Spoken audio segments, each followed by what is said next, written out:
نحمدہ ونصلی ونسلم علی رسولہ الکریم اما بعد فاعوذ باللہ من الشیطان الرجیم بسم اللہ الرحمن الرحیم وَيَرْزُقُهُ مِنْ حَيْثُ لَا يَحْتَسِبُ وَمَنْ يَتَوَكَّلْ عَلَى اللَّهِ فَهُوَ حَسْبُهُ سورۃ الطلاق آیت نمبر 3 ہے۔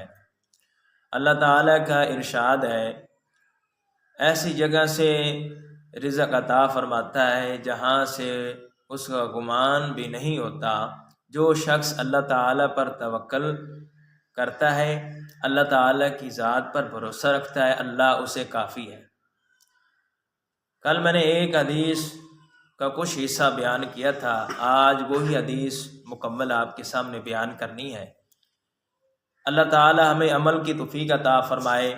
میں نے یہ کہا تھا کہ آج انسان بندوں سے ڈرتا ہے، تو انسان کو بندوں سے نہیں ڈرنا چاہیے، بندوں کی وجہ سے پریشان ہو جاتا ہے۔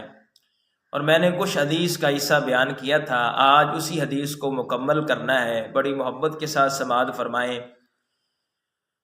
حضرت ابن عباس رضی اللہ تعالی عنہما فرماتے ہیں کہ ایک دن میں سواری پر سوار تھا اور حضور نبی کریم صلی اللہ تعالی علیہ وآلہ وسلم کے پیچھے بیٹھا ہوا تھا، تو آپ صلی اللہ علیہ وسلم نے فرمایا کہ اے لڑکے، میں تجھے چند باتیں بتاتا ہوں، اللہ تعالیٰ کی ذات کو یاد رکھو، وہ تجھے محفوظ رکھے گا۔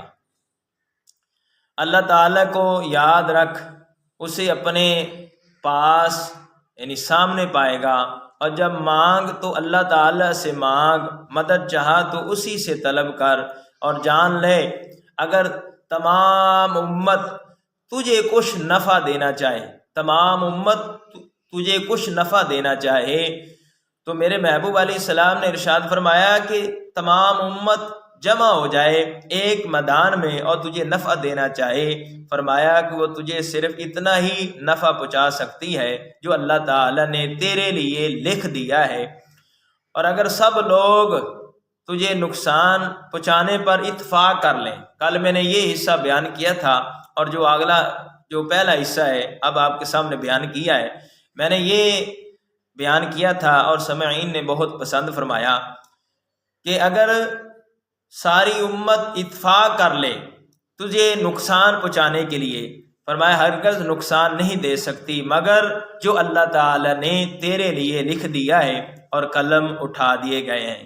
اس حدیث کو امام ترمذی اور امام طبرانی نے روایت کیا، اور امام ابو عیسیٰ نے فرمائے حدیث حسن اور صحیح ہے۔ تو دوستو، ہمیں اللہ تعالیٰ کی ذات پر بھروسہ رکھنا چاہیے، اللہ تعالیٰ سے مدد مانگنی چاہیے۔ اللہ تعالیٰ کی بارگاہ میں دعا ہے کہ اللہ تعالیٰ عمل کی توفیق عطا فرمائے۔ آمین ثم آمین، وآخر دعوانا ان الحمد للہ رب العالمین۔